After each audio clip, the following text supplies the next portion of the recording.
Goedenavond, ladies and gentlemen. Good evening. Welcome to Circuit Zandvoort in the Netherlands, just off of the North Sea coast, and welcome back to the place to race, Simsport Racing for GT4 Season 4, and it's the midway point, and once again, I'm glad to be welcoming along my good partner in crime. He's feeling a bit shell-shocked after what's been a very, very interesting weekend. My name's Alex Goldschmidt, and I've got Tim Fullbrook alongside me. Tim, good evening. How are you?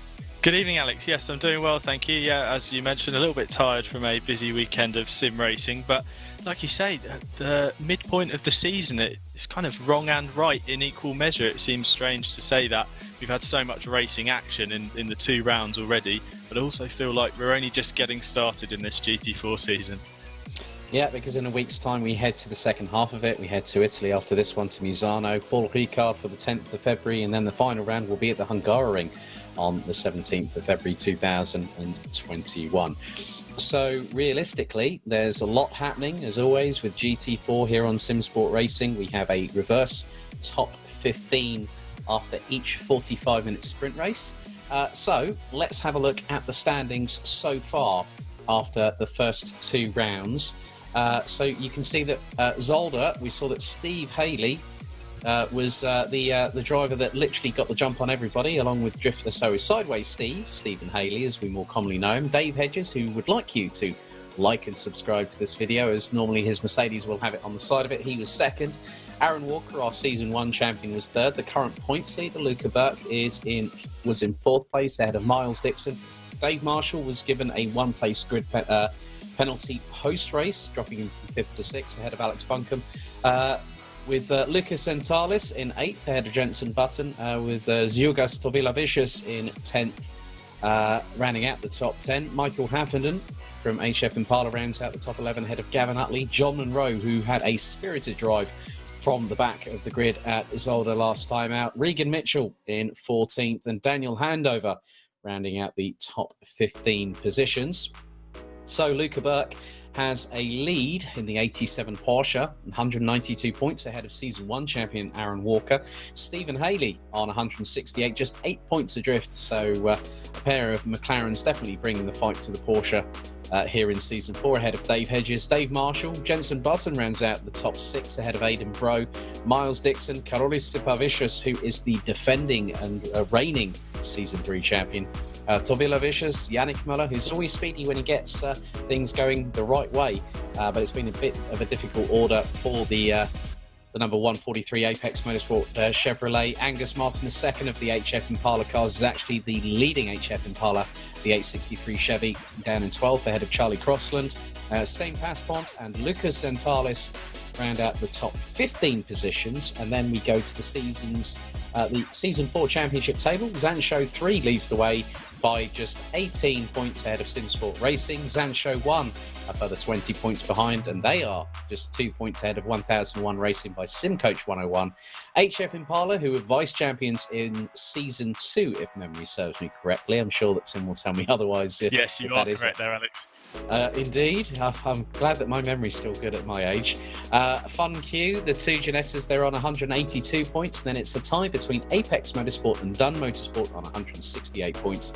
Team Fordzilla B on 145. Phantom Sim Racing, Scuba Racing Team, Dunn Motorsport CST, Simbro Sport, Zansho 2 and Simsport Solutions. But one of the biggest things, if you want to find out what is happening on the live timing, you can go to pitwall.live. You can log on via your Facebook or Google accounts, completely free, and you'll get the sector times. You'll also get a dedicated track map. It will tell you the amount of time that has elapsed in the session, as they're in the last sort of 60 seconds. But Tim, it's been rather interesting so far. 2 different winners so far. Luca Burke at the first round, and then of course last time out, we had Steve Haley doing the business, and we have seen quite a lot of action, but we have got 2 absentees, haven't we?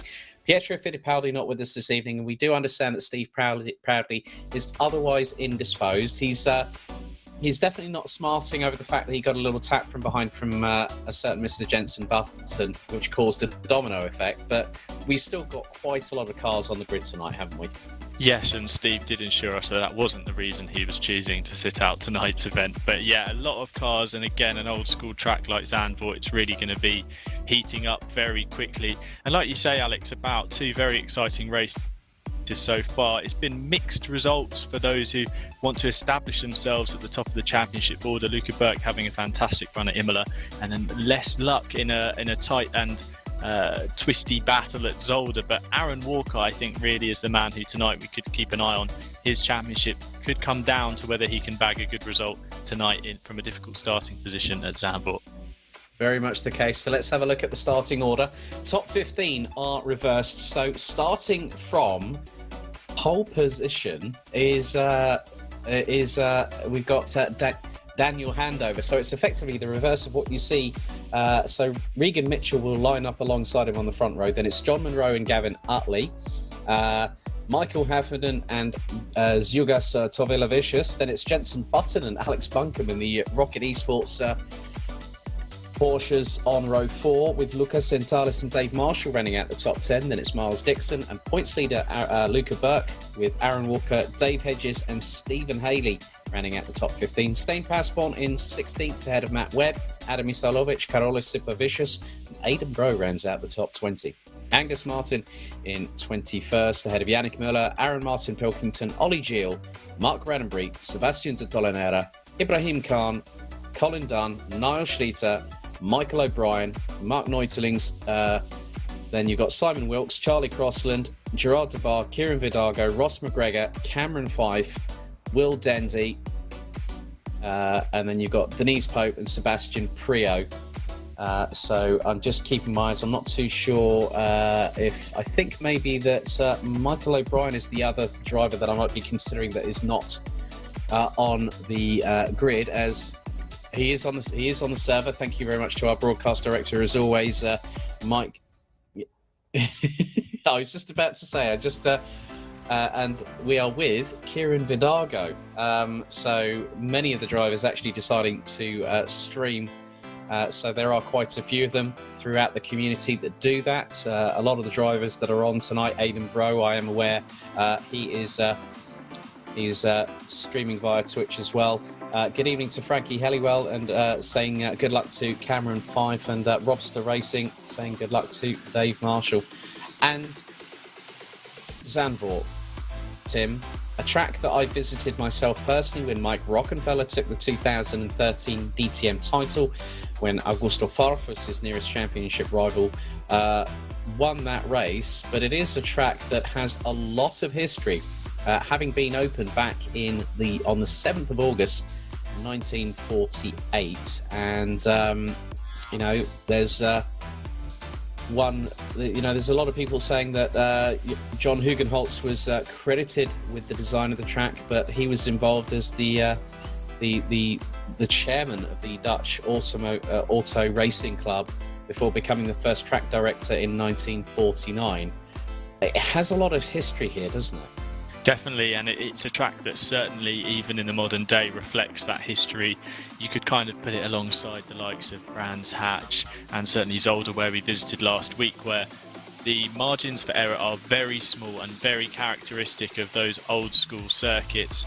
Zandvoort is definitely a track that is not one for the faint-hearted, and tonight, with nearly 40 GT4 cars taking to the grid, it's certainly going to be a battle for your little spot of tarmac out there. Real estate isn't going to be coming cheap for these guys, so it's really going to be an interesting battle, and I'm very much looking forward to it. We saw some action throughout the race last time out at Zolder, but it particularly kicked off in the final 10 minutes, and I have a sneaking suspicion that the exact same format will take place tonight. We'll see a lot of jostling for position in the earlier laps, and then maybe towards the middle people might start trying to eye up where they can find pace and make a move, and then in those final 10-15 minutes I'm certain that we will see some fireworks going off late in the race. Yes, indeed. 4.307 kilometres, 15 turns in all. Obviously, there is a 2020 variation. Was set to be used last September for the Dutch Grand Prix. But unfortunately, due to obviously what's happened across the globe, that has been sort of postponed. So 2.676 miles, 15 turns such as Tarzan, Gala, Rob Slaughtermacher, and of course the final corner, named after the legend that is Mr. Arie Luijendijk. And in terms of the overtaking opportunities here, Tim, there's quite a lot of them, aren't there? Because you can get 2-3 abreast going into Tarzan, but then when you get to Hunsrück and then Rob Slaughtermacher heading up to Schieflach, you know, those are iconic corners in their own right, and you don't want to get it wrong through that particular section of the track. No, and like last time out at Zolder, a lot of the overtaking opportunities really present themselves through someone else making a mistake. And on the topic of making a mistake, so why don't we run through my top tips for this week? A lot of people seem to be responding to these quite well and enjoying them, so I'm happy that they are causing some sort of positive effect, just trying to spare the little bit of experience I might have. So the first of my tips is don't overcompensate. So as we were saying, like Zolder, this old school circuit leaves little room for error making, and expansive sand traps that line the circuit owing to the track's proximity to the beach, as you mentioned earlier. But in certain places, like through turn 3 at Hugenholtz and the Audi S, the walls also lay in wait. Sometimes it's a case of when you make a mistake here, not if. And when you do, it's so important not to overdrive post that mistake in an attempt to get back into a rhythm, as this often leads to a second, more costly mistake later in the race. And there we go. Rule number 2, as we're just talking about overtaking, I like to term this one the 3-corner rule. So with overtaking limited in some areas at Zandvoort, drivers need to think in advance if they want to make a move. I've termed this, like we said, the 3-corner rule, where you need to evaluate what corner you want to make a pass and then count back 2 or 3 corners. And that is ideally when you need to start lining up your move, or at least gaining time on the driver ahead to make a move further down the road. For example, a move into turn 1, Tarzan, like you say, is an action spot really at Zandvoort. Normally begins life back at Audi S chicane, and getting one done through the tricky turn 11 starts with a good run through the back section S's up and over the dunes. So you've got to start thinking ahead and be patient. And the final rule there is be there at the checkered. So as we say, tonight's race marks the midpoint, the halfway point of the season, and getting to the flag is now more important than ever as heads start to turn towards the championship standings. Not everything is going to go your way tonight, and it's good to just accept that before we get started. There are going to be bumps in the road, and there's plenty of bumps out there on the track themselves. But the most important thing is to get to the checkered flag in a little over 45 minutes from now. Very well. Yeah, sorry, Alex, just quickly. Patience might be your best weapon here. Back the points, brush off the sand that you might encounter, and push on to the next race. Indeed, because you can see the wind pick up 10 kph there out on the circuit. It's just off of the North Sea coast. It is an absolute delight whenever racing happens here.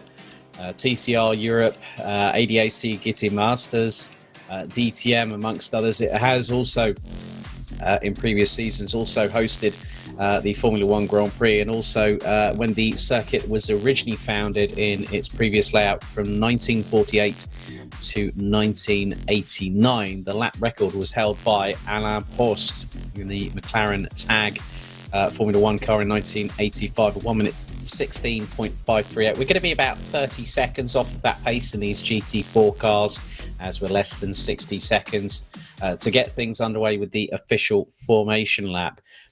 Also, a few messages coming through.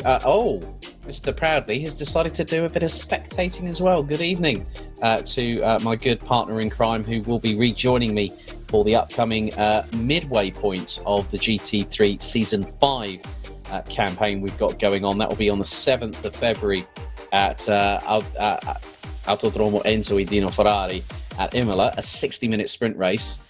So that should be a pretty good side of that. And Mr. Proudly, if you wouldn't mind, please share the stream as wide as humanly possible, my friend. Make sure that people like and subscribe. And I thought I'd do that on behest of Dave Hedges. Ben Holmes has just said good luck to Ollie Giel and Mark Randenbury. Martin D is giving shout-outs for Sebastian de Tolanera. Good to see David Simon on the Facebook stream, as now Daniel Handover starts to leave the field away, and Steve Proudly has given his best wishes to his teammate of course, Kieran Vidago, who has got an absolute huge mountain to climb. And there is a lot of elevation change around here at Zandvoort, especially when you go up through Slaughtermarker and then through into Schieflach, which is literally a blind apex. It's a bit like the Dutch equivalent of Paddock Hill Bend. Steve Hinden from Esports Design says, "Come on, Mr. Haley." He said, "John Munro, one to watch this week too. Let's get that AMG on the podium, sir." Cameron Fife is looking to race. So a lot of drivers now. But Tim, in terms of the real opportunistic moves, I mean, I still remember when I was I mentioned the 2013 penultimate race of DTM. I remember that particular weekend. A lot of people, if there are the old DTM fans out there, when it was the 4-litre V8s, not the Class 1 regulations that have been literally thrown to one side after 2 seasons, a bit like the ITC back in the mid-90s. The contact between Jamie Green and then BMW Works driver Dirk Werner, and that was heading, I think, into turn 9, possibly, or a little bit further down, probably towards the Audi S's. Green went up the inside of Werner, and then the marshal came along and hit the extinguisher button on the left front wing. So Dirk Werner was very, very aggravated and hacked off, I think is the terminology I'll use right now. I still remember him coming into the BMW hospitality, completely red-faced. He must have had a very, very long shower to get rid of all that fire extinguisher dust. And that's one of the real places where we could see a bit of carnage here at Zandvoort. Not just going through Tarzan, because you've got the bumpy undulations before hitting the braking zone, but, you know, the Audi S's could really, really put the cat amongst the pigeons tonight. Yeah, definitely. And like you say, a lot of drivers might be leaving here a little bit red-faced. This is certainly a bull ring, if you like, when it comes to action and going wheel-to-wheel with drivers. It's certainly going to be an interesting one. And I'm really looking just a couple of rows down the grid, Alex Buncombe and Jenson Button 6th and 7th. I think after we saw Tovila Vicious not getting away from the line at the start there. I'm really looking at these two real-world pros as going to be making moves forward. We've seen them in pretty strong positions in the both 2 races so far. I'm excited to see if we can maybe get one of them on the podium tonight. Well, we will very soon find out. 45 minutes on the clock. We are getting ready to go racing here at Circuit Zandvoort. There's now Kieran Vidago now makes his way through.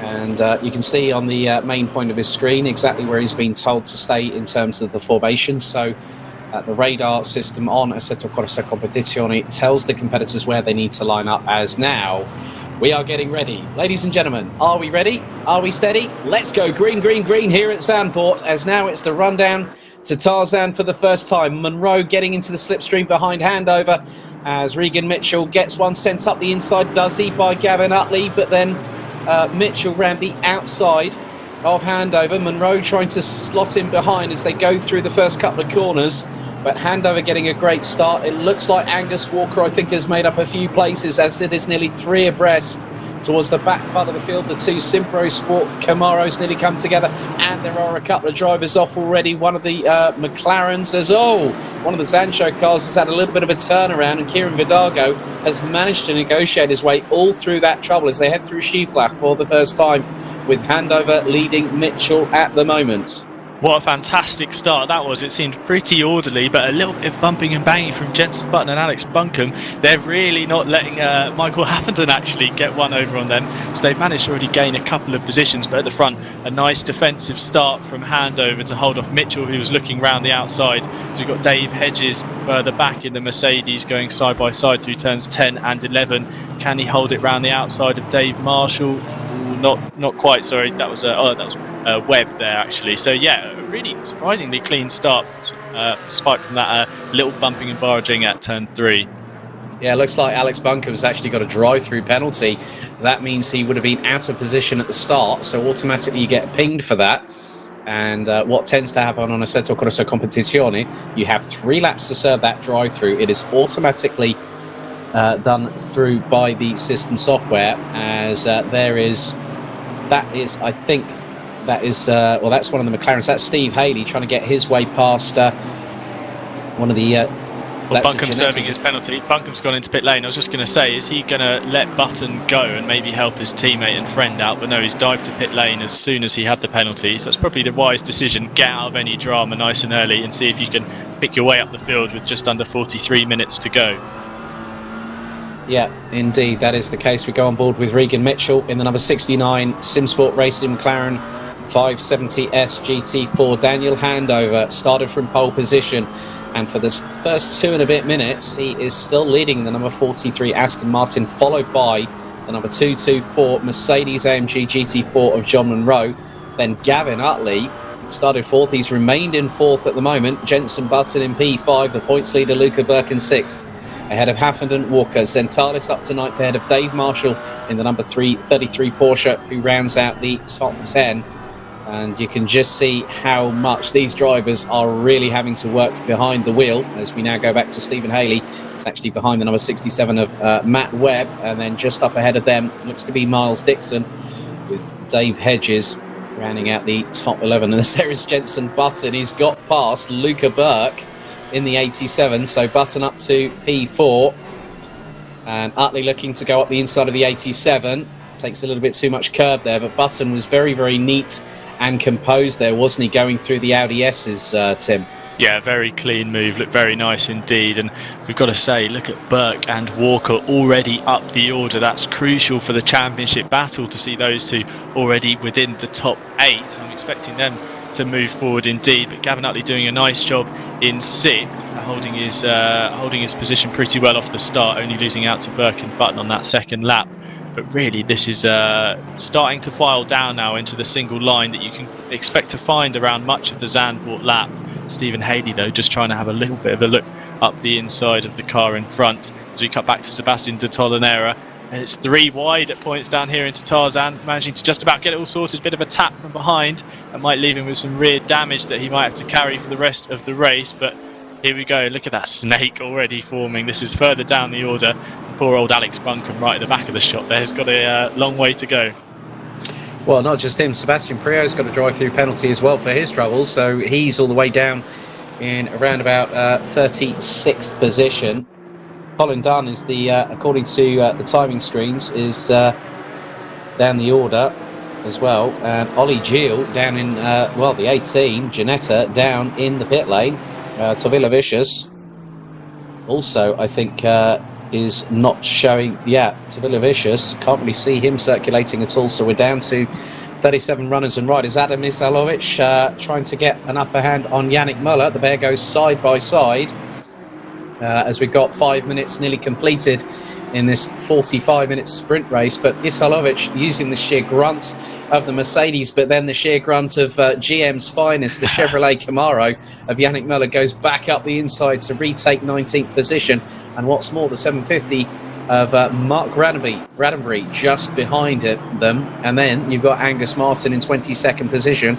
Good to see Michael O'Brien at the moment. He's running ahead of Kieran Vidago, so they've both made up positional increases over the last 5.5 minutes as we head towards the front of the train. And now John Munro finding pressure coming from behind. Oh, and we've had an accident on the start-finish line. That is one of the Zansho cars that has been turned around there. I'm not too sure who that was. That could have been Matt Webb in the number 67, but it's changing all the time. So a few other cars. De Tolenera, I think Denise Pope was a little bit further up the order. She's up to 32nd, so I did see her car maybe drop a couple of places down the order, and that's really going to change the dynamic of the race, because one of the biggest things here, Tim, with nearly 40 cars on the grid, you are going to have backmarker traffic. Definitely, and with this top train kind of already starting to split away from the field, it won't be long before they might start catching those who have had an unfortunate start to their race. As Walker now, he's really got a difficult position just here in front of Lucas Zentalis, who's trying to make up any position he can. In front of him is my friend and ex-teammate Michael Hafton in the HF Impala car, who's not really in the championship fight, but Walker here, who's currently second place, he's got to weigh up. Do I try and go for a move on someone who's out for race by race results, or do I just sit back and wait and see if drama unfolds as he closes up big time into the Audi S? That McLaren, we've seen how fast that thing is on the brakes and indeed on the power without any ballast. Actually, it looks like Haffenden's trying to get past the BMW of Utley in front, who's now fallen 3 seconds back from Luca Burke in the Porsche. So really, this train is starting to form behind Utley, and it's only a matter of time before someone makes a move, and Haffenden actually had to get on the brakes midway through the final corner. As we cut to a replay, let's see who this is, the number 67. That's Matt Webb, yeah, and then you got the 24. That is Steve. That's Steve Haley. Oh, Webb just loses it coming out of the final corner. Oh, and hits Haley into the barriers, but Haley gets away with it. Oh my goodness. That was definitely. Has someone got a dark room and some tablets? I think I might need them round about now. We're not even 15 minutes into this race, but you can just see as the likes of Handover, Mitchell, Monroe, Button, and Burke. I mean, the gaps between them. It's nearly 7 tenths from Handover to, well, make that just over 5.5 tenths back to Regan Mitchell. Monroe a further half a second behind in third place. Luca Burke a further 2 seconds adrift, and he's coming under fire from Jenson Button, with Button running out the top 5 positions. But Gavin Utley staying ahead of Michael Haffenden, as that's the battle for P6, as Zentalis was looking briefly up the inside, but then Dave Marshall gets an absolute flyer of a run on the BMW going through that corner, and Marshall's trying to pin it around the outside of Zentalis to try and force the move there, as we're going back to another replay. And this is a little bit further back down the order, and that is one of the... Oh, that's why Ollie Gill retired. Literally suspension damage by whacking the barriers going up the hill. Lucky not to collect anyone there, as he drifted across the track. It's even so difficult to control the car when you're going off in that situation. It's lucky that none of those other drivers collected him. That would have been more than one race ruined for sure. Yeah, that was through, I think that was through Rob Slaughtermarker, which is one of the... But just keep your eyes on the timing screens at the moment, Tim, because the fastest lap of the race has just been set by Kieran Vidago. 1 minute 44.376. He did a 34.062 in the first sector, and did personal bests in sectors 2 and 3. 35.835, and then did a 34.4 in sector 3 as Dave Hedges gets up the inside of Miles Dixon for P11 through Tarzan as they head through Gerlach and then into Hugenholz and then Hunsrug as well. So a lot of Dutch pronunciation this evening from yours truly. You're doing a very good job, Alex. You're smashing it. Thank you very much, buddy. Really do appreciate that. But you can now see that Regan Mitchell is closing on Daniel Handover for that lead with just under 10 minutes completed. We go on board with a number 69 Simsport Racing McLaren 570S GT4. Now, we saw a lot of great performances from this particular vehicle, courtesy of Aaron Walker, when he was literally going round the outside through multiple corners. I think you hardly took a breath in that particular exchange. I was wincing as we go back to Messrs. Haffenden and the man I was just mentioning. Look at this. This is I'm gonna call it. It's the Haffenden train. He's the cork in the bottle. I'm sorry, Michael. You've been compared to the great Jan Trulli, my friend. But look how close Walker gets up to the back bumper of the Chevy, the 861, in the braking zone. I'm sure Michael would argue that it's actually Utley who's at the front of this train, is the locomotive on the front of this one. But look at this. I mean, this is exactly the kind of racing we see at Zandvoort. Walker, he's being patient. He's doing exactly what he needs to do. He's going to either wait for Haffenden to try and make a move on Utley in front, or for Haffenden to make a mistake, which can happen around a track like this. Even the best drivers make mistakes around Zandvoort. But Walker, look at the speed of that McLaren in a straight line as he looks to the outside on the run down into Tarzan, and Haffenden has to defend, and there's nearly a little bit of a wheel bang. Zentalis looking up the inside of Walker, and actually got a tap there. He nearly got spun round by Zentalis. That was a close one. Walker will be happy to have held on to that one. That was very close indeed. Dave Marshall looming large in the mirror behind. But look at this train really forming now, and it's costing Walker time to his championship rival in Burke, who's been battling with Button. I've seen those two have exchanged positions a couple of times. They can't decide who's going to be fourth and who's going to be fifth at the moment, which has allowed the top three really to just scarper away a gap of 1.68 seconds from John Monroe to Jenson Button. But, I mean, look at this battle for the positions 6th and further down. Yeah, real shame for Matt Webb. Matt Webb's had to bail in the 67 Aston Martin. Obviously, the reason for the incident coming out of the Ari Leinberg bocht was due to not having any issues with VR before this race, but then had a couple of big lag spikes. First one saw him outbrake himself into the chicane, and then obviously another couple of spikes, and then it was the spin that caused the coming across the track. And he's just like said, my apologies for anyone's race I may have ruined in the process. Well, the thing is that's really noble of Matt to sort of say that and be just apologetic. This does happen in racing, as we now have got the picture courtesy of our very good friend, our broadcast director Mike Yao, doing a fantastic job as always. You've got Aaron Walker closing on Michael Haffenden, and then you've got John Monroe. Monroe's got the fire in the belly, and if he gets an opportunity to send it up either the inside of Mitchell or handover, or both of them at one particular point, as Jenson Button. Now I'm looking at the times here. Button is the second quickest. This is fast becoming a 5-way scrap for the lead here, with 32.25 minutes still to go on the clock. Definitely, and that's what happens when you play this patient card that you so desperately need to do at Zandvoort, is you can actually get, you can lose that time that you might have built up to someone. Button now, although he's being hassled by Burke behind, is managing to keep his eyes forward and locked on the back of this Zansho Mercedes GT4 in front, and he's starting to reel him in. Meanwhile, behind, the picture in set there, Haffenden coming under fire again from Walker on the run into turn 1, and that's allowed Utley a little bit more breathing room in 6th place at the moment. But really, look at these battles starting to form. We've got quite a tasty fight at the front, and a more a championship is on the line here when you start thinking about if Burke and Walker start making moves that might leave them off in the sand and down the order. If you're thinking about points, you might start thinking, is this move really one I need to make, as Monroe's closing up to the back of this McLaren? And I mean, look at the gap. Button's just managed to absolutely halve the thing, it seems, in the last 2 laps. I think since I last looked at that time, it's definitely come down by a second or so.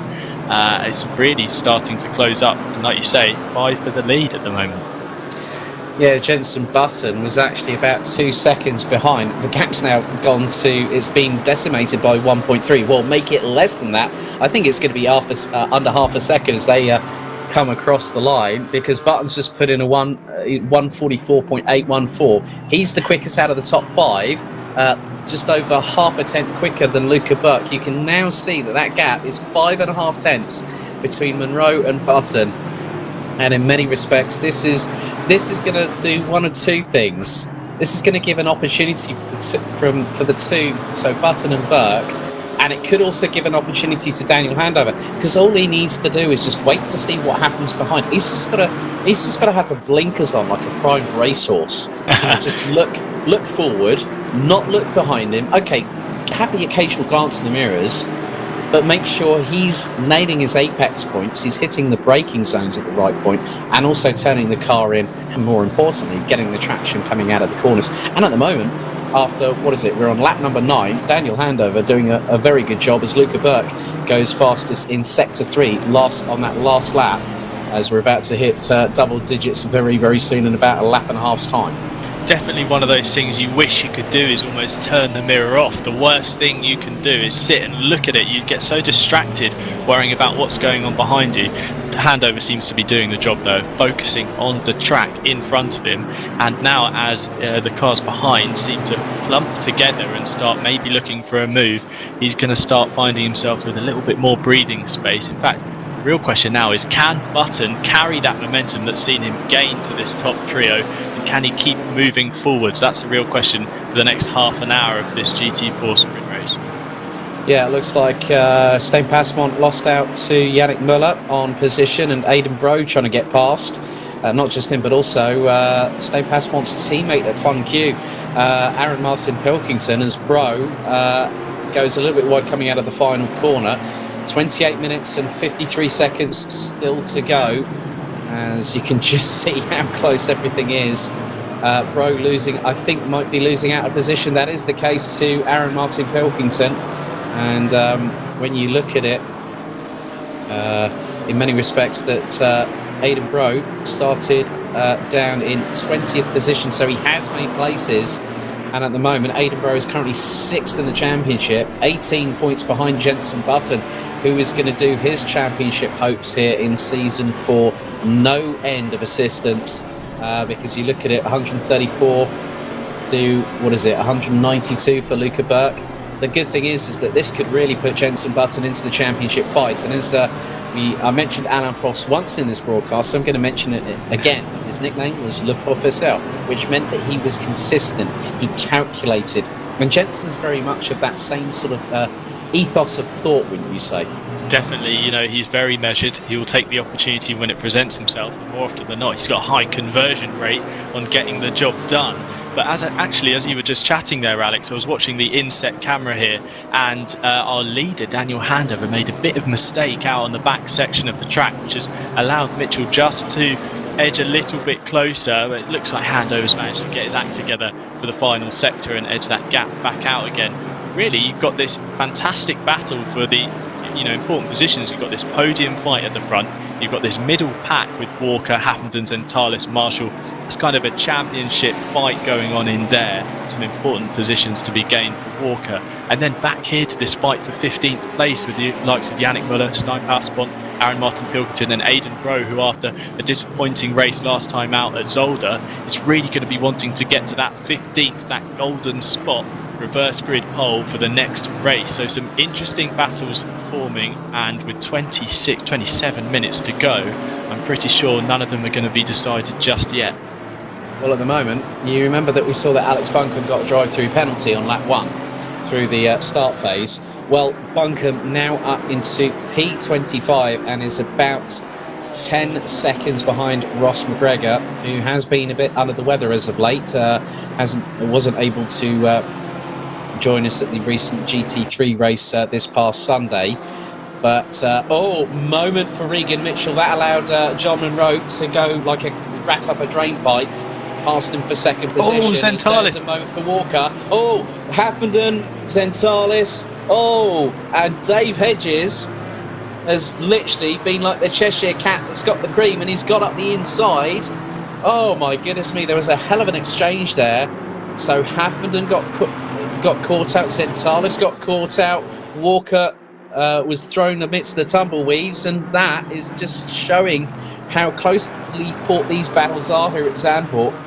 But it's just really so bad when someone has that big drama. Yeah, definitely. The margins are definitely very small round here. It looked like Zentalis went for a move up the inside of Walker. He'd been a little bit frustrated, stuck behind him for so long. As we see Burke going for the move on Button into Tarzan, it looks like he's got it done. Button able to cut back to the inside though and just show him the door out to the exit of turn 1 there. Burke now forced to take the position in 5th place, but Haffenden really the unlucky victim of that carambolage there out in the middle sector.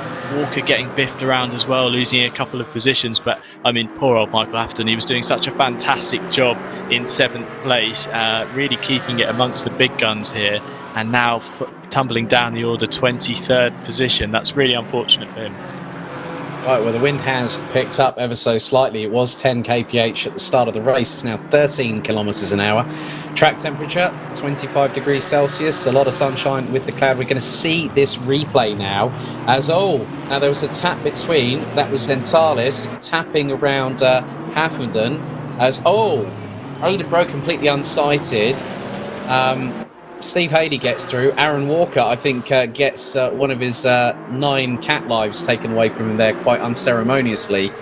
But you could just see that so many of them were having to take avoiding action. And Aidan Bro, currently still down in 17th. I think he got away with it lightly, but I don't think his car did, because he literally had no other alternative. Well, he had nowhere to go. Definitely, and that's what happens at these old school circuits. We don't have the vast expanses of tarmac runoff that plague many of the Grand Prix circuits of this era, where all the spinning cars or people who have been involved in incidents will just dissipate off into. Now you've got walls and you've got gravel traps where they seem to bounce and ping back off and find their way back into the track, as Burke is trying to find a way back up the inside of Button again into turn 1. This time he's managed to get the move done, and it's him returning to the favour to Button on the exit. And that's a fantastic little battle between these two. That's not the first time we've seen them exchange positions, and I'm pretty sure it won't be the last. Right, 23 minutes and 23 seconds still to go. We're on lap number 13 as Alex Buncombe going up the inside of Yannick Muller, who's had a disastrous race once again to forget. And so the Brit, who's long time been with RJN, he's also raced with Kelly Racing back in the supercars category at the Bathurst 1000, and Stephen Haley now chasing down Aaron Walker as they're heading through Shoeflag. Look at the amount of damage and scuff marks that are on that number 24, as Aaron Walker knows that Haley's going to chase him down. Miles Dixon's been doing a really good job. Started 11th, now P9. Dave Marshall, and Munro apparently has got past into second position. Indeed. Past Regan Mitchell. So now the tables, they are returning, Mr. Fullbrook. Definitely, and also Mitchell's fallen off the back of Munro now and is falling into the clutches of Burke, who's definitely a man on a mission, as we can see. And I wouldn't be surprised if Burke tries to line up a pass, as Munro has already jumped the gap up to Handover. He's all over the back of him already on this run down the start-finish straight. Handover going defensive all the way over to the pit wall. Munro looking to the left, then down into turn 1 at Tarzan. Can he make it stick around the outside as Burke has a look at Mitchell? Can't quite get it done. Munro might be able to cut back, but the gap is definitely blocked there by an Aston Martin Vantage GT4. Certainly heating up at the front. I wouldn't be surprised if we see Munro attempt to make a pass in the next couple of laps, as we see Mitchell again going defensive, with Burke looking for a way through. That Mercedes is looking fast. Yeah, Luca Burke right on the back bumper of Regan Mitchell, and Dave Hedges being not quite assaulted yet, but he's having a lot of pressure from Dave Marshall.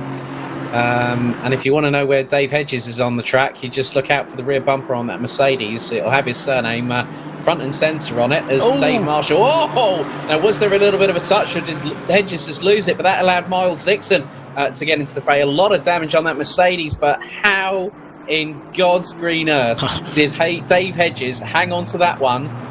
He's going to lose out to Dixon. Now Marshall's fancying another opportunity. This is going to bring Walker Haley, and then also, look in the background, Martin Pilkington gives Haley a little bit of a tap from behind to tell him that he's there. It didn't look like Hedges jumped. It certainly looked like he was pushed there onto the outside. But I mean, he's used to going sideways, isn't he, Drifted Dave? No wonder he managed to hold that one, keep that one together. As we've just seen, Burke has lost out at the front. And Munro indeed is looking close as ever to the back of Handover for the lead. Yeah, so we're well over half time in this race, and look, the Miles Dixon trade. Oh my goodness, we thought it was bad enough with Gavin Utley. Look, Miles Dixon has now taken over that spot from Michael Haffenden quite ceremoniously there, but this is where it's going to really, really pay dividends for those that are going to try and get the run, because now John Munro in the number 224 Mercedes closing on the number 43. A couple of cars do run wide. Dave Hedges loses out to Aaron Walker on the start-finish straight. And then Steve Haley looks to stick his nose up the inside, and he does so going through into Tarzan. Hedges trying to keep the car planted. And, Haley loses out. And Martin Pilkington around the outside of him going into Gerlach. Has he got the move done? No, he hasn't, because Haley's back up the inside. But Martin Pilkington will have the run for Hugenholtz and darts up the inside of the number 24. And there is Stain Paspon. Michael O'Brien has had an absolutely spirited drive in 14th, and just on his 6 is the number 165 Aston Martin of Aidan Rowe. Just under 19 and a half minutes to go. We ain't done yet, ladies and gentlemen. Definitely not. These two Ginettas, the funky Ginetta, certainly hunting as a pack at the moment. Haley wasn't able to get any breathing space from Martin Pilkington, but Paspon was there ready to pounce if anything kicked off, and O'Brien doing a fantastic job as now Aidan Rowe recovers to that golden spot, the reverse grid pole position, and this train of cars trying to sort things out. It looks like Pilkington going for a move on Hedges and just about holding on the inside. Hedges running wide. I think he's struggling with damage in that Mercedes. He's taken a couple of heavy hits running up towards the Audi S. Hedges on the inside. Martin Pilkington not afraid to hang it out around the outside, and he tries this time for the left-hander to get set up, and he goes through Martin Pilkington. What a fantastic move that was. Exactly what we were talking about. Set your moves up in advance, 2 or 3 corners beforehand, and Haley looking for a way way through. No, he doesn't quite. He nearly managed to force his way through on the Mercedes of Hedges, but this train is certainly having a bit of a boxing match between them, aren't they? Yeah, well, it's definitely haymakers out between Drifter Dave and Sideways Steve at the moment. So you can see a little bit of a wiggle there from Haley trying to go up towards the inside on Hedges through into Tarzan. And then you've got Pasbon going up the inside, well, keeping it in front of O'Brien at the moment. So O'Brien getting a bit racy out there. Obviously being having been in British GT, Michael will know his way around the track.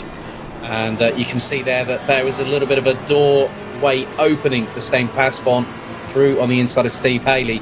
But Haley very, very quickly to close that door as now he's clambering over. Now, as they say, two does not necessarily go into one, but if you time your overtakes right, the three-corner rule, as we had on Tim's top tips earlier on, just before the formation lap, as Luca Burke, picture-in-picture, trying to close on Regan Mitchell, and has got a little bit of a switchback run happening, and he's trying to go up the inside.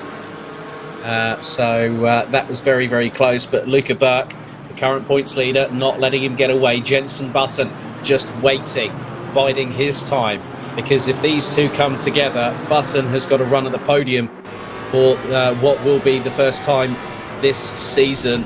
And you can just see, because we're on board with him in the bottom right hand corner as Haley and Hedges still battling tooth and nail, and still you can just see that Walker not getting away, but Button just biding his time, isn't he, here?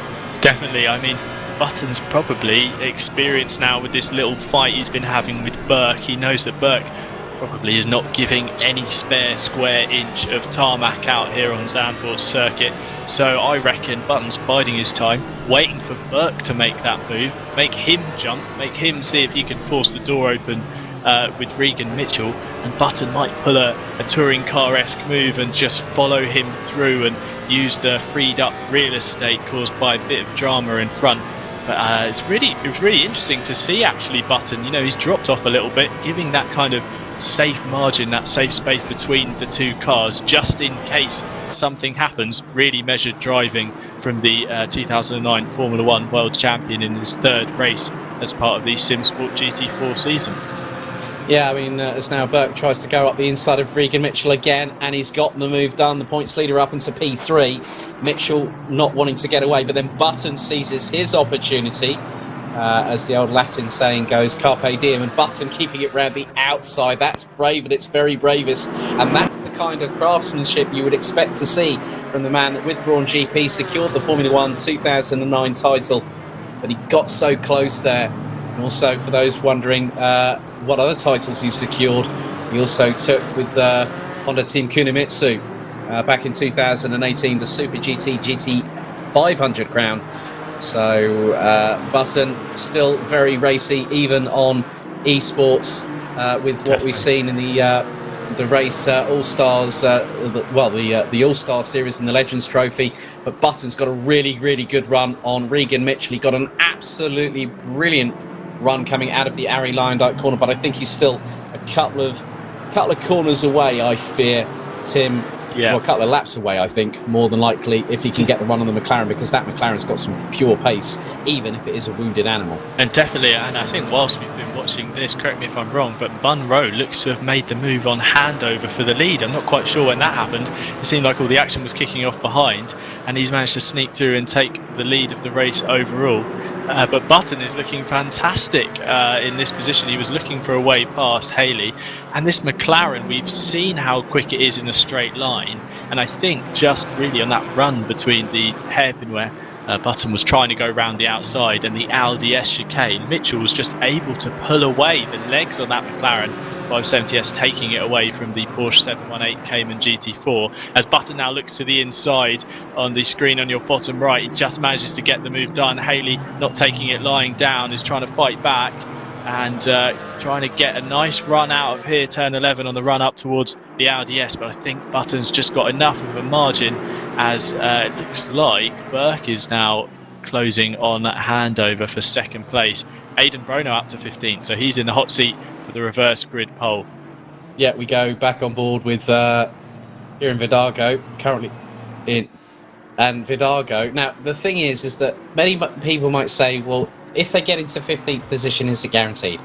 Not necessarily the case. The reason being is that there is a stewarding panel afterwards. Kieran is one of the rapid guys here on Simsport Racing. He's won in GT4. He's had his fair share at the sharp end of the grid. But yeah, he wants that 15th position. But I'm sure Burke up the inside through Tarzan on handover. So handover in the last 5 minutes has dropped from the lead of the race down to third position.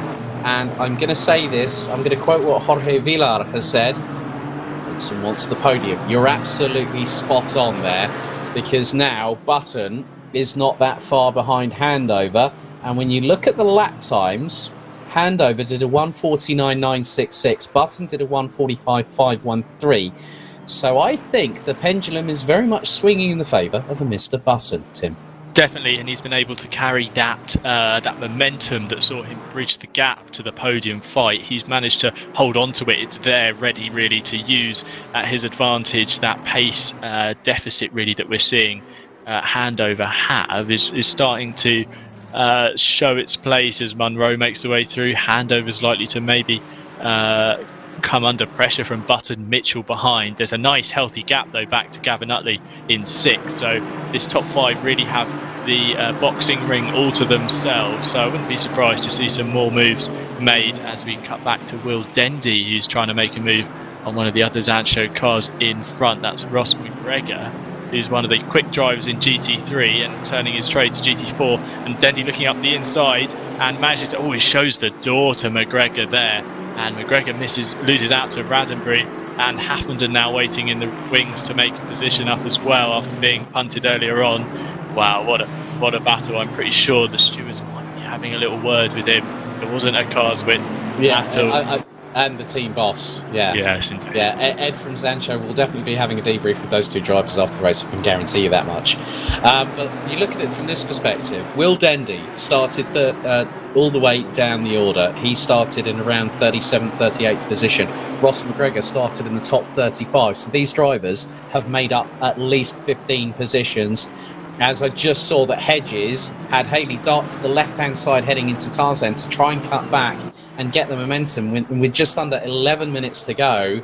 These two are battling like a pair of children, battling over the final available swing in the playground, as Luca Burke now sizing up John Munro for the lead. Now the thing is that we could possibly have on our hands a 2-time race victor in season 4, or we could have 3 different winners from 3 different races. Keep your eyes on the gap between Jenson Button and Daniel Handover. Now that is looking rather close indeed. It was 4/10. I think it's even less than that, as Burke right in the slipstream of John Munro. Munro has just got to go defensive, make the rear end of that Mercedes as wide as humanly possible. It is so close, but getting the inside run for the very next right-hander, it is John Munro. This is the Audi S's we're now going through in the minute, and then they're going to go through into the penultimate corner as Haley. Oh, a little bit of a touch there between the pair of them. Hedges got a tap on the left rear courtesy of the right front of Haley, and that was definitely the touring car pushed to pass a la Jason Plato. And Button makes the move past handover, but P3 out of the final corner with just under 10 minutes remaining. This is still absolutely frantic right now, Tim. I cannot believe what I'm seeing with my very own eyes as Burke trying to go around the outside through Tarzan on Munro. The fuse on this race is certainly longer than I thought, or it seems to just be setting off fireworks at every single possible occasion. Burke is eyeing up this lead position in front, but he needs to be careful, because behind, the man he's been battling with all 35 minutes of this race so far, Jenson Button, is now going to try and close that 1 second gap to the front two, and will certainly be having a say on who gets what position in the top 3. I know it's not Italy, but the words right now coming from my mouth are definitely Mamma Mia. Of course, one famous Dutchman says that. It's FIA WTCR's very own Tom Coronel. But John Monroe went too deep. He's trying to get the cutback, but Luca Burke has got back into the lead. But you can see that Button's trying to fend off. Is he trying to fend off Handover, or are they going to try and go for? You know what? I don't think Button wants the podium. He wants the victory. And whilst these two in front, Burke and Monroe, are scrapping, Button's got the win. He's got that window of opportunity. There's still 8.5 minutes. Anything can happen, and I cannot believe that if someone was to say to me, you'd have a 4-way scrap for the lead at Zandvoort in GT4 and Jenson Button will be one of those 4 drivers, I would have not believed you. I'm believing it right now. Definitely. I mean, take a look at this train at the front now, starting to form up. 4 cars looking to bunch together, but Burke will be wanting to get those afterburners on and really stretch away from Monroe, who's certainly be looking for a way back past him if he can. Aaron Martin Pilkington now up into 8th place, a stellar drive from the Fun Q. Janetta driver all over the back of Miles Dixon, who's had a really strong running as well. These two seem to have made the moves where they need to and kept out of drama as Martin Pilkington goes to the outside down this front straight, coming on the run up into Tarzan. Can he get it stopped around the outside? He looks pretty alongside. He's making the move work, but Miles Dixon might be able to close the door on exit. He doesn't. There's a bit of wheel banging, and they're side by side through turn 2 and 3. If Pilkington can hold it around the outside, he can. And look at that! What a fantastic move!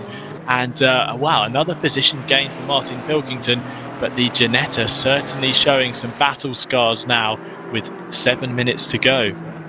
Yeah, and the biggest thing is Aaron Martin Pilkington started down in 17th position. He's now made up 10 places as Matt Webb, who's now spectating. I see that he actually gave us his race number and said on the YouTube chat about the VR issues and the lag spikes. He said Handover is making that Aston do things it's not supposed to do. Very well put, Mr. Webb, I must say, as there's Stain Passport trying to close up on Dave Hedges, as now Steve Haley has got a bit further up the road to the tune of about 1 3/4 seconds. Oh, Button! Moment for Button!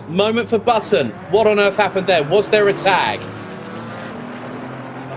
It looks like Handover might have involved. Handover was slow as well, so that's the indication that they're both involved. Maybe Handover let him go. We're getting word from our race broadcaster Mike Yao that Handover let him go, but wow, there you go, there are the fireworks. But somehow Button is still in 3rd place, so it's all fair and square, and 6 minutes to go. 2nd race in a row obviously for Button that he's been punted, so he's holding on to this podium position, but he might be able to just about keep it to the flag, provided Mitchell behind doesn't want revenge and Handover doesn't want to try and make his way back up to the podium.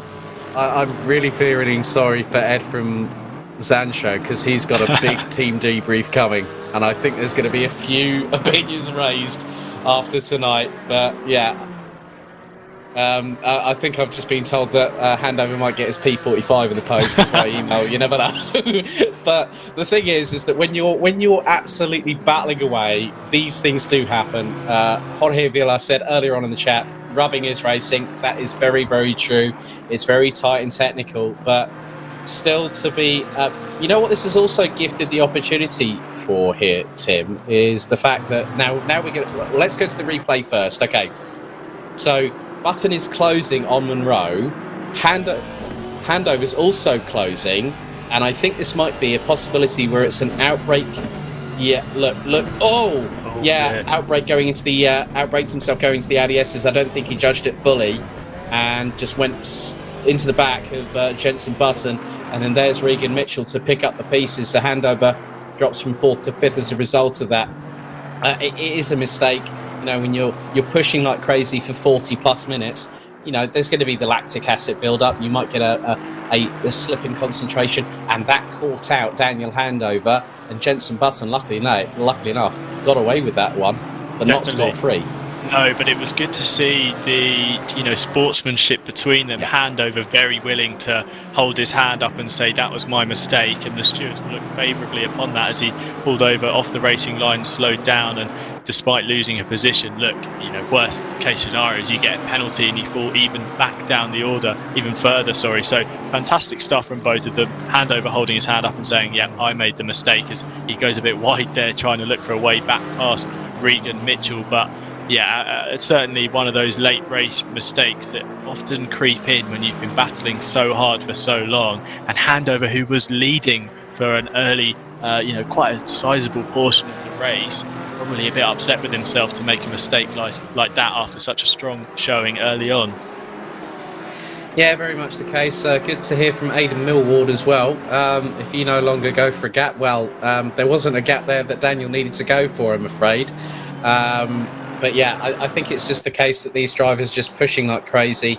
And when you've got the calibre of drivers in this field, it's just been absolutely fantastic just seeing all the racing so far. It's not been great for some drivers. It's been good for others. Aidan Bro still sitting in 15th position at the moment with 3 minutes still to go on the clock.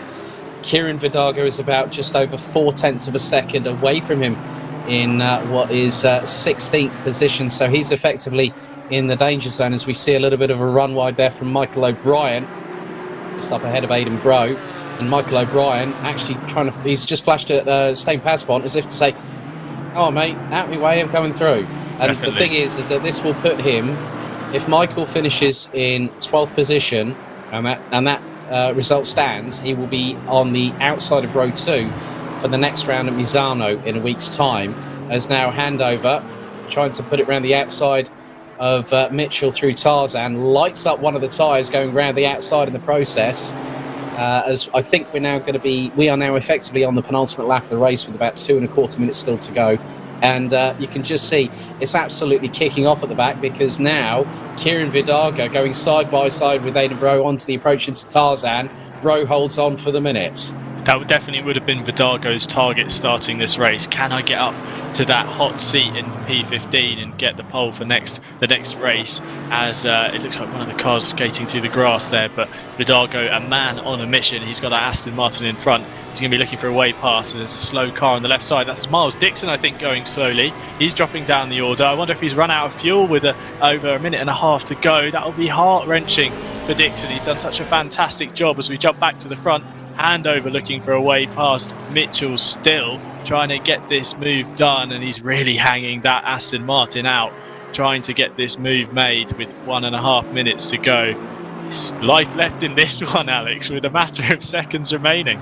I know, because we're about to go on to the final lap very, very shortly, because now Luca Burke has got a 2.3 second gap over John Munro, with Jenson Button a further 3 seconds adrift. So the podium pretty much has sorted itself out in the dying throws. Regan Mitchell and Daniel Handover yet to decide, well, who's going to make that decisive move, as Luca Burke now goes on to the final lap of the race. Daniel Handover a bit wide to the left-hand side out of the final corner, but still keeping the throttle planted to the floor. A question asked by Matt Webb, where did Will Dendy start? Well, he started around about 37th position, I think, if memory serves me correctly. So more than likely he was right at the tail end of the field. So we are on the final lap. The leader, so Luca Burke now coming through Rob Slaughtermarker and into the blind right-hander at Shivlak, which has taken at quite a pace, I might add.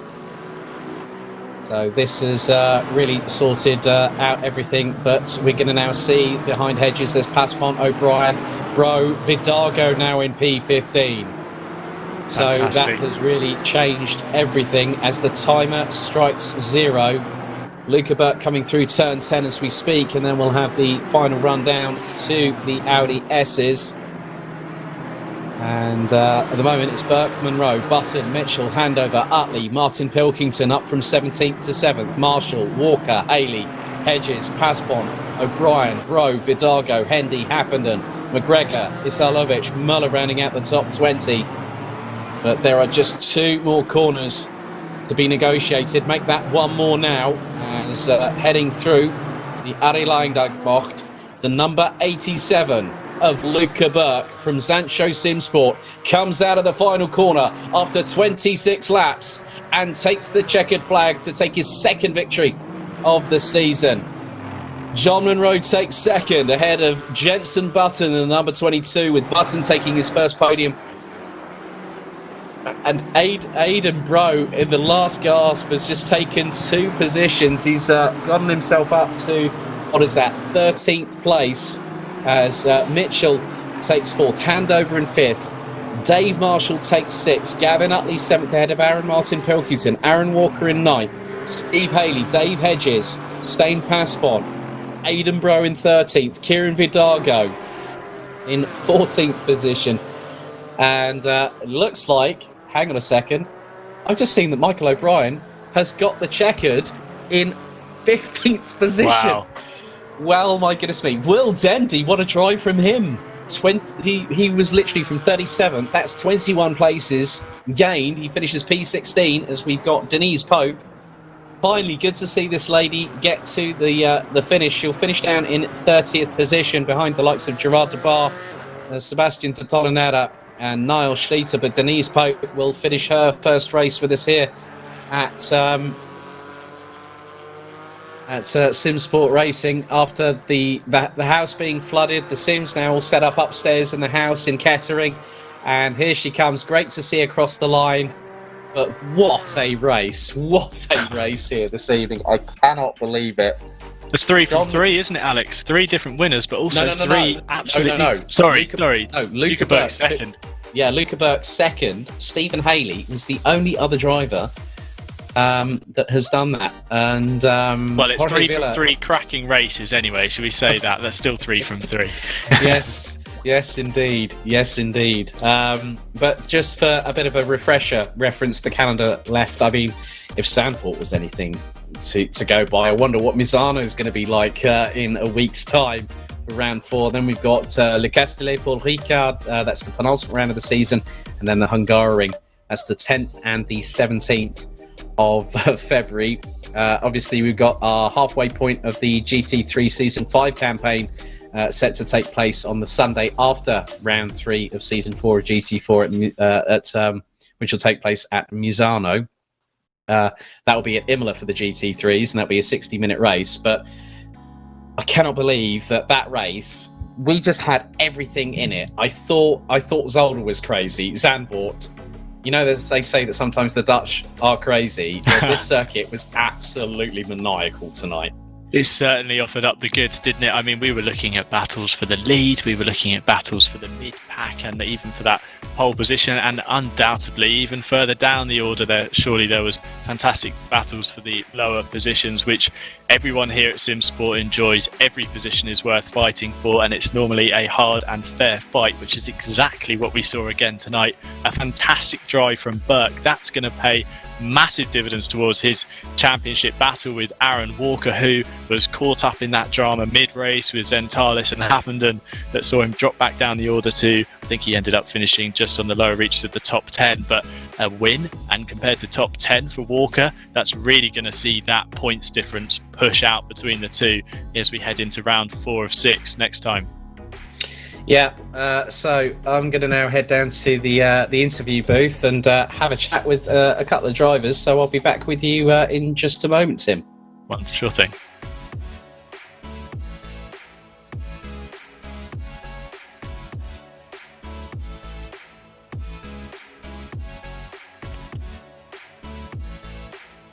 Right, we're down in the interview booth ahead of what's been an absolutely brilliant third race of Season 4 GT4 here on Simsport Racing. First up, congratulations to our race winner for the second time this season, Luca Burke. Well done. That was definitely hard fought. I think there were so many different twists and turns that we didn't know who was going to end up picking up the victory, but 2 out of 3 and an extension in the points lead. You must be really happy, Luca. Yeah, just give me a second. I still need to catch my breath. You're not the only one. You're not the only one. But yeah, that was just mad. I did not expect to end up where I did. Like, I know this track is very difficult to overtake on. Like, I tried, trust me, I tried in practice, but yeah, I just had a fantastic start. Somehow ended, P6 or 7 on the first lap, and then just, yeah, made my move whenever there was a chance. And wow. Yeah, I definitely know that you've deserved a very, very cold drink after tonight's race, because that was not easy for anybody out there. But just talk us through I know that you were pushing John quite hard. Obviously, when Dan Handover got overtaken by him, then you managed to get past Dan as well. It really sort of started to speed things up, and then you thought, well, hang on, if I just keep the pressure on, I'm going to have that opportunity, and sort of a window presented itself, didn't it? Well, there was a bit more to it. I mean, I'm sure if I don't mention it, John, we basically had issues with punctures. And, well, John had, 3 was it, I think? Yeah. 4 by the end of it.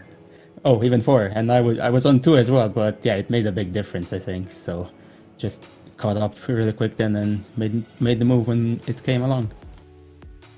So obviously you now go into Misano in a week's time with an extension in the lead of the championship, but it's not going to be easy. You know, we've had 3 different champions in GT4 here on Simsport Racing.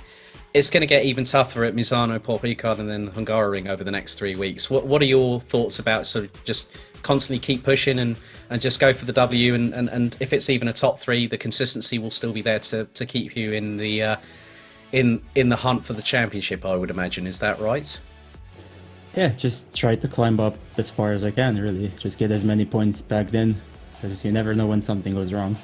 Like, don't want to like take it easy on a round, and then, I don't know, the next round I get taken out, for example. Just try to be consistent, get as high of a finish as possible every time, just keep banging in those points. Well, congratulations, Luca. Well done tonight, and we'll see you at Misano in a week's time. Yep, thank you. And good to welcome back to the podium here on Simsport Racing. God, it's been a long time, hasn't it, John Monroe? It's pretty brutal, Alex, but probably true. Well, yeah. I mean, I think it was really good to see the spirited drive that we had from you last time out. But Luke was saying that, punctures were an issue here as well, because those curbs here at Zandvoort aren't really that helpful at the best of times, especially if you clog them quite specifically.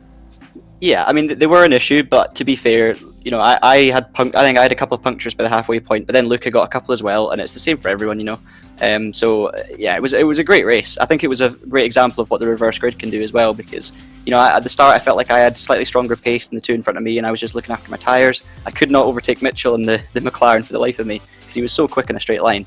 But yeah, it worked really well, because the 2 in front I managed to kind of keep the pressure on them, and they made a few wee mistakes, so I got up into the lead. But I always knew that Jenson and Luca were going to be right there, and it was obviously at one point in the race Jenson was right behind me, and it was good that nothing happened there. We managed to kind of stay in line, and he must have been really frustrated trying to get through. But yeah, once I took the lead, I kind of thought I was going to hang on, but then I saw Luke in P2 and I knew it was going to be tough. And to be fair to him, he did an amazing job to come through the grid like he did. And yeah, I couldn't quite hang on. I thought that if I made no mistakes, I should have a good chance, and I thought we and Luca were going to have a really good battle, but he absolutely nailed the kind of kink right before the 2 slow hairpins, right on the same lap as I got it a bit wrong, and I could blame the punctures all I like, but it's not really a good enough excuse, because he just hit it perfectly, got down the inside, and as soon as that happened I knew it was over. So yeah, it was awesome from the other guys, and yeah, great race all around. I think really that's very much the case here at Zandvoort. It's not an easy track to pass at, but if you get it spot on, you can really, really nail one up the inside. We've seen that with a lot of drivers, yourself notwithstanding. I mean, Jenson, quite a few others as well. Dave Marshall was trying to do his level best to get around the outside of people going through into Tarzan. We saw that from Aaron Martin Pilkington. This has been a really tough test, but then going to Misano in a week's time, that's going to be even tougher. Yeah, definitely. I think the Merc was really, really strong at Zolder. It was probably the quickest car, and I probably had the pace to fight for a win there. But obviously, it was starting 36th, and then this time it was kind of the opposite. The Merc wasn't too great around here, and I was starting at the front. So I don't really know how the car's going to be at Misano. I've never driven GT4s there, but if the car's competitive, and hopefully it will be, then I think it's going to be another really good fun race. I think Misano is probably one of the most underrated circuits in the game. It can produce really, really good racing, and I think there's a kind of nice mixture of elements: fast, slow corners, curbs, smooth corners, all sorts. So yeah, it should be really good fun. I'm going to enjoy starting around about 14th on the grid, and obviously I'll have JB and Luca around me, and 3 of us can try and make our way through again. Well done, John. Congratulations. I know it was so close for the win, but great effort. Well done. Thank you very much. And our driver taking his first podium in Simsport GT4, Jenson Button. Jenson, congratulations. I know that it was so close for the W this evening after the incident between yourself and Dan, but still a very close race. It was. That was fantastic. It's always really, really close. I must say, guys, you put on a very good event, a lot of fun out there, and you know, a lot of respect as well, which is great. Big thanks to Mike as well for broadcasting the race. Very, very thankful. No, that was awesome. That's really good fun. I don't think Luca likes me very much. He seems to want to punt me up the back quite often, but it probably is my lagging that I'll put it down to that, because I know he's not a bad human being. But no, really, really good fun. It was so much fun and really difficult to overtake, as the guy said. So you really had to go for it when you could. We did a lot of driving together, John, myself, and Luca. So we kind of knew where the places to overtake were, but the McLaren was just super speedy in a straight line. And obviously now this is, you know, we were seeing on the YouTube chat during the stream, Jenson, that, what was it? One of the guys went, yeah, Jenson's after the podium. And I said, well, maybe there's a possibility that, you know, with the pace that you were showing, you were at times were quicker than the four guys around you. So obviously you had Luke, you had John, you had Daniel behind you, and you also had Regan Mitchell in the 69 McLaren. There was that opportunity, but after the incident with Dan, it sort of scuppered it a little bit. But you just thought, well, I've got an opportunity for championship points coming into this round after a ninth at Zolder last time out. It really does show how to build a championship, and you're an exponent of that as well in both Formula One and also with Team Kunimitsu back in Super GT GT500 when you won the title. I must say I wasn't thinking of that today. You know, it's just fun to race every Wednesday. It's been awesome racing with you guys, and you know, I had the same thing as Luca and John with punches, so front right, rear right punches, which is a bit of a pain. I also had quite a bit of damage from the incident with Luca, but made it a little tougher. But so much fun and really nice to get some proper lunges in, which was good fun. So really nice racing with these guys. These guys are super fast. I'm so happy that the Zansho guys have come over to do these races to make it very, very competitive. Well, it's a pleasure to have you as part of the grid as well, Jenson, and I mean that sincerely. And well done tonight, and we'll look forward to seeing you in a week's time at Misano. Thank you. Congratulations, Luca. Is that the response you get? Thank you very much. He's crying in the corner. Yeah, exactly. Good job, mate. Cheers, man. Yeah. So, some really good comments there from our top three. Luca Burke, our winner for round 3 here at Zandvoort. John Monroe, our runner-up, and of course, Jenson Button, our third place finisher. Just really good to hear. But obviously, the punctures, you know, that was a really, really big selling point that we could see. That was probably why maybe the likes of Regan Mitchell and Daniel Handover might have had punctures as well, Tim. So that would have eked into the strategy calls there by the drivers respectively. Definitely. I mean, they suck big time when you get those punctures here on ACC. They really knock your pace heavily. But exciting to see that reality was they drove round those really well. You've got to credit these guys for keeping that pace so high at such a high level, despite the fact that in some cases, I think John said there he had 3 punctures and Burke had 4 towards the end. So really got to credit these guys for dealing with the problems that present themselves and driving around them and keeping that pace at a fantastic level. But also I'd like to add, it's great to hear that friendly kind of camaraderie, but you know, sportsmanship banter between these guys. Jenson Button doesn't want to get beaten by these chaps, but also these guys want to beat Jenson Button. So there's a nice kind of give and take between them, and it's fantastic to see, obviously, as teammates in their involvement with Zansho, etc. But it's fantastic to see that they're out there having a good time whilst going wheel to wheel. I think one of the nice things when Jenson said to me that I wasn't quite thinking about a championship right now, he was absolutely spot on, because that shows the true credit of what a racer he is. That's what any racer worth their salt, be it in real life or be it in the esports world, that just screams volume. And it's great to hear from him as well directly on the stream. You know, been a big fan of his for a long time. I'm not fanboying or anything like that, but having watched his career, well, I might be, well, the broadcast director might say I might be, but I followed his career since he came into Formula One 21 years ago. He's now a special advisor with the Williams. He's got his own Extreme E team as well. So, you know, the guy's done quite a lot. And to hear just sort of like saying I was having a lot of fun out there, that screams volumes about what Simsport Racing is all about. Definitely. Exactly, it's all about having fun, and people will be looking towards that championship because this is where their sim racing careers have led them to. This is another title to fight for, but it's great to see that everyone involved, it doesn't matter if you're a Formula 1 world champion or someone who's just got a new rig for Christmas, you can enjoy the action and you can be going up against some of these guys. I mean, what a fantastic opportunity that is, and what a race to remember this evening. Another brilliant event, another brilliant showing between these guys, and once again the GT4 machinery keeps on giving. Indeed. Well, thank you very much as always for your welcome insights in Fullbrook, and thank you for joining me once again. I'm looking forward to catching up with you next week at Misano. What are your thoughts ahead of that race? Well, I mean, if it's anything like what we've seen the last 3+ rounds, then it's certainly going to be another thriller.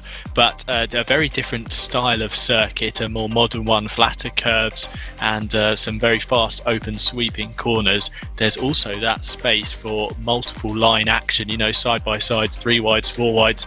And I wouldn't be surprised if the chaps and chapettes in the Simsport GT4 grid really serve that up for us next week. Yeah, so that is it for us here at the North Sea Coast at Circuit Zandvoort in the Netherlands. Don't forget, you can head to our relevant channels. You can go to our Facebook group at Simsport Racing. You can go to Simsport_Racing on Twitter, Simsport.Racing on Instagram. You can also head to our official website, which you can see on your screens right now, simsport-racing.com. You can also meet the team, which I'm pleased to be a part of as the voice of Simsport, but also the community itself. You can just see how to join. You'll also see the links to our relevant Discord servers and everything like that. But join us in 7 days' time. We head to the Misano World Circuit Marco Simoncelli for the start of the second half of the season. And now it is time to really get down to business in Italy. So on behalf of myself, Alex Goldschmidt and Tim Fullbrook, thank you very much to everyone for watching. Stay safe, stay healthy, look after yourselves, and above all, good night.